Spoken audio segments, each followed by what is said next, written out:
News added again, calorie cutting linked with depression. Now I wanted to break this down in scientific terms so we could get a better understanding. You eat cookie, you stop eating cookie, you get sad. It's pretty straightforward. It's the harsh reality. But before we get ahead of ourselves, we have this amazing thing called delayed gratification, where you make some small sacrifices now and later you reap the rewards, and it turns out to be one of the best things you've ever done, especially for your mental health. When you are trying to lose fat, we can all agree, it can get fucking depressing at times. There's also other times where you're through the moon, you're seeing results, things are great. That's why it is important that you implement the right strategy. Firstly, you don't want to be cutting your calories too far where you feel like shit all the time. Secondly, you still want to be able to have that cookie every now and then. And finally, you need to have realistic expectations on the results you're going to achieve. So the headline of this article can get spin kicked straight to the head. And remember, a little bit of sacrifice now, best thing you've ever done later. Stick to it.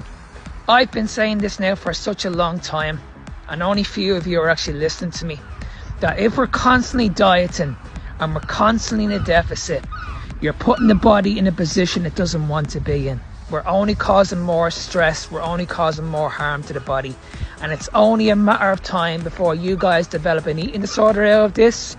You're going to end up having a bad relationship with food. You're going to be fucking miserable doing it because you're going to be constantly hungry and you're going to have these regular cravings.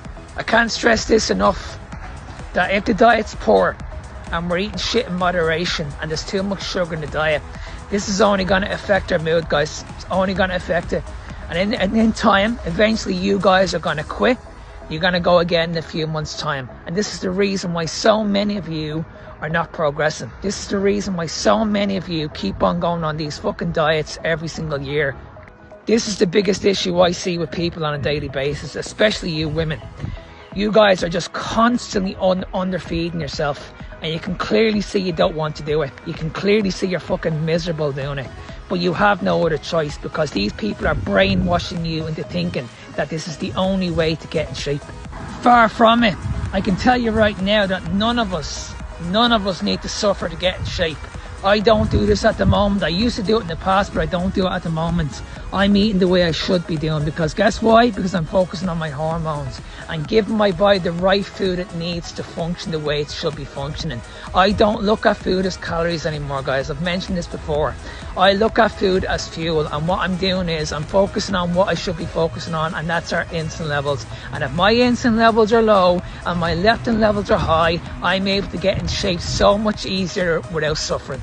So if you guys are in a position at the moment where you're trying to get in shape, you're counting your calories on a daily basis, but it's affecting your mental health, from today, I want you guys to stop doing it, okay? Because this is all it's going to do. It's just going to affect your mental health. And as I said, it's only a matter of time before you guys quit, because you're going to know fully well it's not sustainable, because you're going to be constantly hungry on a regular basis. And these people are going to blame you. They're going to say it's just lack of discipline. You need to try harder. Guys, trust me when I say this. When you want to get in shape, you need to focus more on your hormones. When you do this, I can promise you this right now, not only are you guys going to get in shape, but you're going to be able to sustain it for a very, very long time. Write that down.